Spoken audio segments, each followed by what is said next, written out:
तो आज जो हम अपना चैप्टर समझने वाले हैं वो है अ टाइगर इन द जू, जो कि है chapter number 3 by Leslie Norris. Leslie Norris कौन है? लेस्ली नॉरिस एक वेल्श पोएट हैं, प्लस एक he is a short story writer, और इन्हीं की काफ़ी सारी पोएम्स में से एक पोएम है अ टाइगर इन द जू।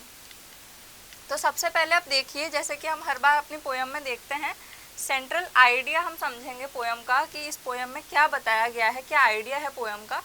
इन this poem a tiger in the zoo, the poet tries to depict the poor condition of a cage tiger.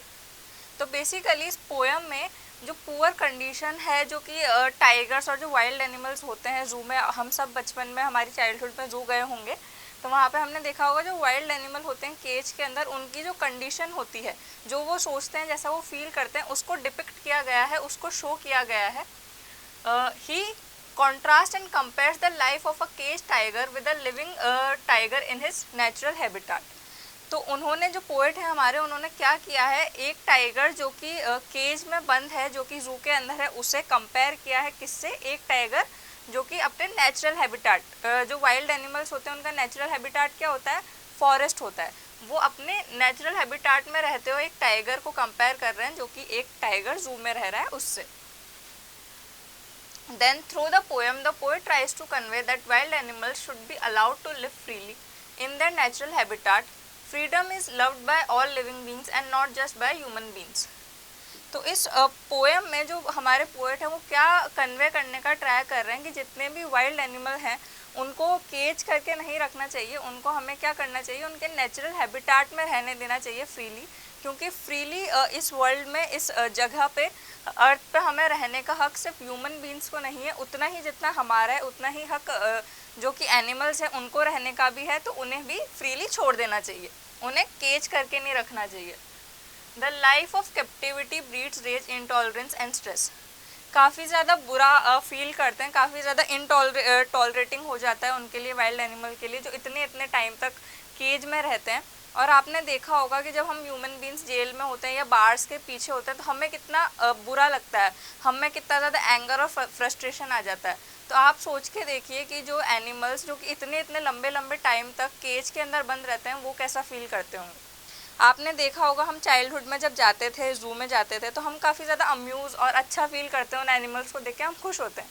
पर एज वी ग्रू अप हमने ये चीज़ सोची है कि हम ह्यूमन बींग्स ने अपने एंटरटेनमेंट और विजिटिंग पर्पसेस के लिए जो है ये जू बना दिए हैं ऐसी जगह बना दी है और एनिमल्स को उनके अंदर केज करके रख रखा है। पर ये चीज़ कितना गलत है और वो कितना ज़्यादा गलत फील करते हैं। तो वही एक कंडीशन जो कि एक टाइगर फील कर रहा है केज में रह के, उसकी हमें बताई गई है कि कैसा वो फील करता है। तो अब देखिए, हम स्टार्ट करते हैं अपनी पोएम से। So first stanza is he stalks in his vivid strips. अब विविड का मीनिंग देखिए, विविड का मतलब होता है deep and bright,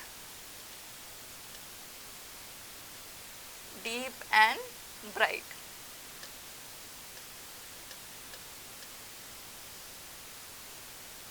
he stalks in his vivid strips. अब स्टॉक का मतलब क्या होता है? स्टॉक का मतलब होता है वॉक और फॉलो करना। तो दो मीनिंग होते हैं स्टॉक के, एक तो होता है walk and the other one is follow. तो यहाँ पे जो मीनिंग यूज हुआ है वो यूज हुआ है walk. He stalks in his vivid stripes the few steps of his cage on pads of velvet quiet in his quiet rage. तो यहाँ पे पोएट हमें बताते हैं कि जो टाइगर है वो क्या करता है, अपने केज के अंदर वॉक कर रहा है विविड स्टेप्स में। उसका कैरेक्टर स्केच क्या बताया गया हमें कि जैसे टाइगर्स के ऊपर जो लाइन होती है वो डीप होती है और कितनी ज़्यादा ब्राइट होती है, जो ब्लैक कलर की उनकी बॉडी पे लाइन होती है, तो उनके साथ में वो वॉक कर रहा है और उसके पास में वॉक करने के लिए ज़्यादा जगह नहीं है। The few steps of his cage, मतलब थोड़े से ही कदम उसके केज के अंदर, जितना उसकी जगह है उसके केज की, बस उतनी ही जगह में वो मूव कर पा रहा है, उतनी जगह में ही वो वॉक कर पा रहा है।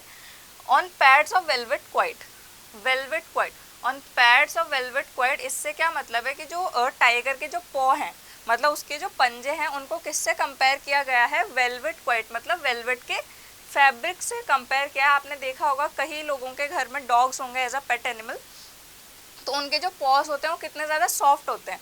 वैसे ही जो हमारा टाइगर है उसके जो पॉज हैं वो कुशन की तरह हैं, वो तकिए की तरह कोमल कोमल से सॉफ्ट सॉफ्ट से हैं, तो उन्हें कंपेयर किया गया है किससे, वेलवेट के फैब्रिक से।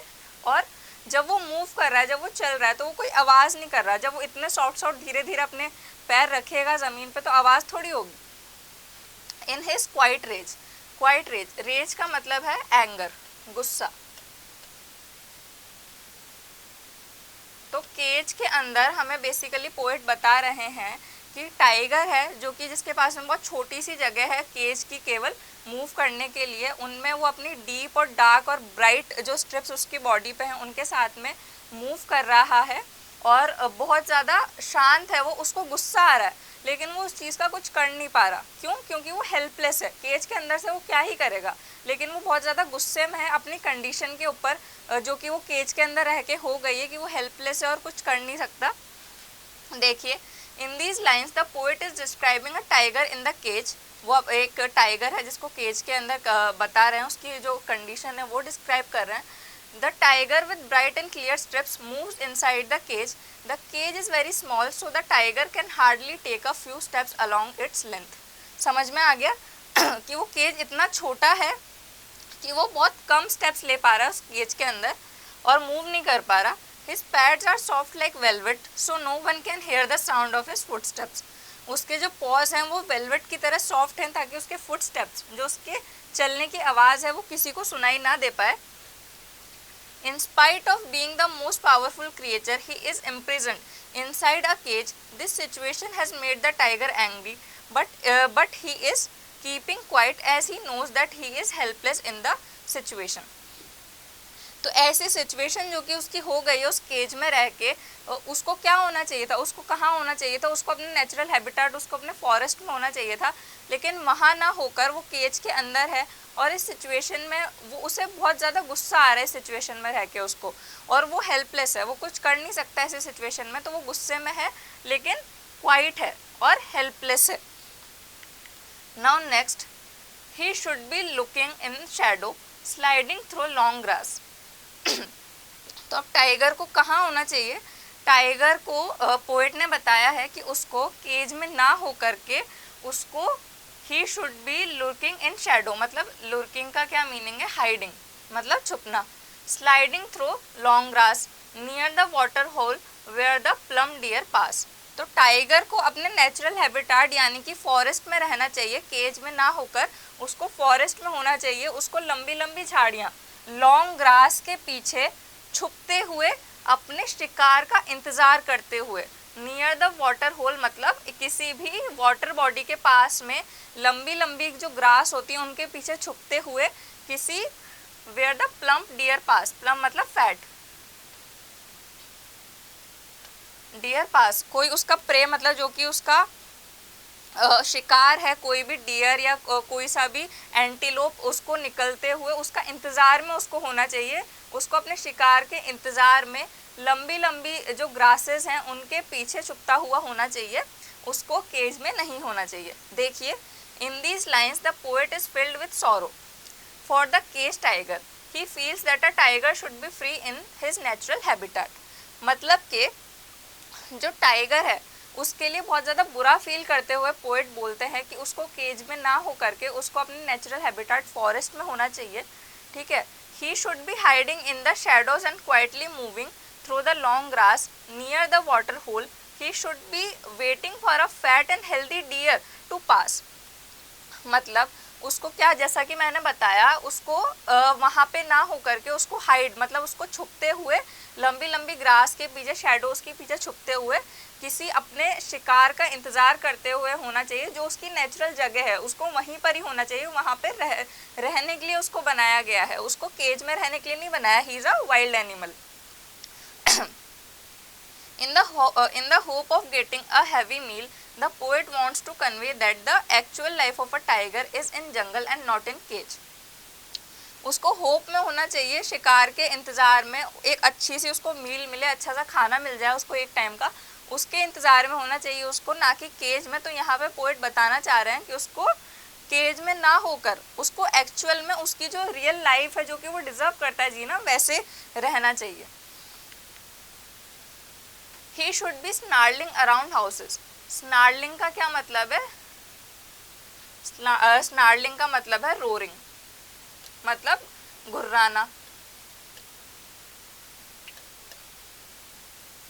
आपने देखा होगा जब आप किसी एनिमल को प्रवोक करते हो, किसी डॉग को प्रवोक करते हो, तो वो कैसे घुर्राता है, आपके ऊपर अपने बड़े बड़े तीत दिखाता है। तो वहाँ पे ऐसा ही कुछ बताया है कि एक्चुअल में उसको he should be snarling around the houses at the jungle edge, baring his white fangs, his claws, terrorising the village. तो उसको एक्चुअल में क्या होना चाहिए, यहाँ पे इस का गलत मीनिंग मत निकालना। हमने एक्चुअली में किया क्या है कि हम धीरे धीरे जो है जैसे जैसे डेवलप होते जा रहे हैं, जैसे जैसे हम इंडस्ट्रीज और हाउसेस बनाते जा रहे हैं, हम ये भूलते जा रहे हैं कि जो फॉरेस्ट है वो एक्चुअली में हमारा घर नहीं है, वो कि एनिमल्स का, वाइल्ड एनिमल्स का घर है। तो हम वो एरिया भी कंज्यूम करते जा रहे हैं, वहाँ पे भी अपने घर बनाते जा रहे हैं। तो वैसे ही बताया गया है कि जो एज है, मतलब जो एज हैं गांव के विलेजेस में, उसको केज में ना हो करके एक्चुअल में उसको घुर्राते हुए जंगल के एज पे हाउसेस के आसपास घूमते हुए लोगों को डराते हुए होना चाहिए। टेरराइजिंग द विलेज मतलब थ्रेटनिंग, डराना।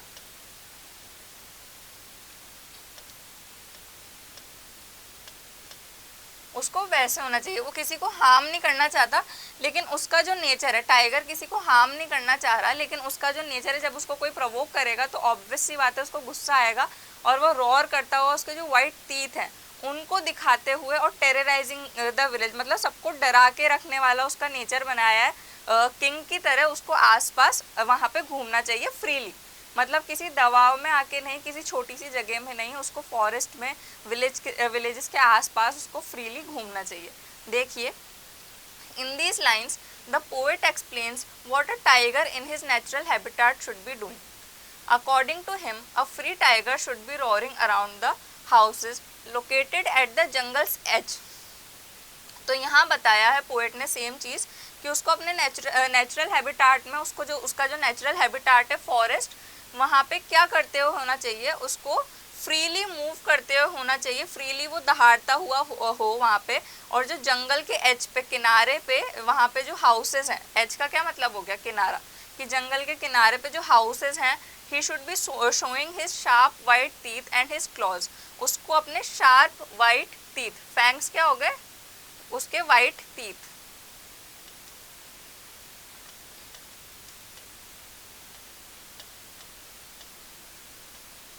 और क्लॉज का मतलब तो आप सभी जानते हो कि उसको हाउसेस के आसपास अपने शार्प वाइट टीथ दिखाते हुए, अपने क्लॉज दिखाते हुए, अपने पंजे दिखाते हुए घूमते हुए होना चाहिए freely. He should be showing his sharp white teeth and his claws to terrorise the villagers. Terrorise the villagers मतलब गांव के लोगों को डराते हुए, टेरराइज करते हुए। अब देखिए, but he is locked in a concrete cell. Concrete cell क्या होता है, जो बिल्डिंग्स होती हैं, जो दीवारें होती हैं ब्रिक्स की, सीमेंट की, उनको क्या बोलते हैं, concrete cell. His strength behind bars stalking the length of his cage ignoring visitors. अब हमारा जो फोर्थ स्टैंजा है उसमें पोएट ने क्या बताया है, पहले दो, इससे पहले के दो स्टैंजाज में उन्होंने बताया कि उसको केज में ना हो करके उसको अपने नेचुरल हैबिटेट में क्या करते हुए होना चाहिए। अब यहाँ पे वो बता रहे हैं कि ऐसा ना करते हुए, वो जंगल में टेरराइज फ्रीली ना घूमते हुए, अपने जो शिकार है उसकी तलाश ना करते हुए, वो कहाँ पे बंद है, वो केज के अंदर, एक कंक्रीट के, एक सीमेंट के केज के अंदर बंद है, एक पिंजरे के अंदर बंद है। His strength behind the bars, और इतना जो पावरफुल है, उसको अपनी पावर, उसकी जो पावर है उसका यूज़ करना चाहिए, और वो इतना पावरफुल है तो अपनी पावर का ना यूज़ करते, उसकी जितनी भी स्ट्रेंथ है, जितनी भी ताकत है, वो कहाँ है, बिहाइंड द बार्स, जो बार्स हैं उस केज की, उसके पीछे हैं, और वो हेल्पलेस है। Stalking the length of his cage ignoring visitors, और वो कुछ नहीं कर सकता, वो हेल्पलेस है, और बस वो चल रहा है अपने केज के इर्द गिर्द, वो घूम रहा है अपने केज के अंदर ही, और जितने भी विजिटर्स हैं जो कि उसको देखने के लिए वेट कर रहे हैं, उनको वो इग्नोर कर रहा है।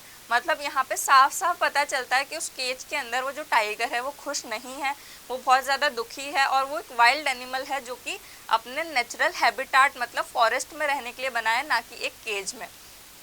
तो अब देखिए, in these lines the poet focus returns back to the angry tiger in the cage. अब यहाँ पे वापस से जैसा कि मैंने बताया कि पहले के दो पैराग्राफ में, पहले के दो स्टैंजाज में उन्होंने क्या बताया कि उसको क्या करते हुए होना चाहिए। अब वो उस चीज़ को छोड़ के वापस से जो टाइगर की एक्चुअल कंडीशन है प्रेजेंट में केज के अंदर, उस पे आते हैं।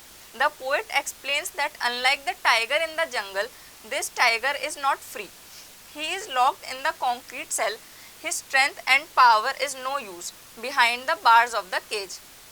तो इन रियल जो हमारा टाइगर है वो एक कॉन्क्रीट सेल के अंदर, एक पिंजरे के अंदर बंद है, और उसकी जितनी भी ताकत है सारी की सारी बार्स के पीछे है, जो उस पिंजरे के बार्स हैं उनके पीछे है और किसी भी यूज़ की नहीं है।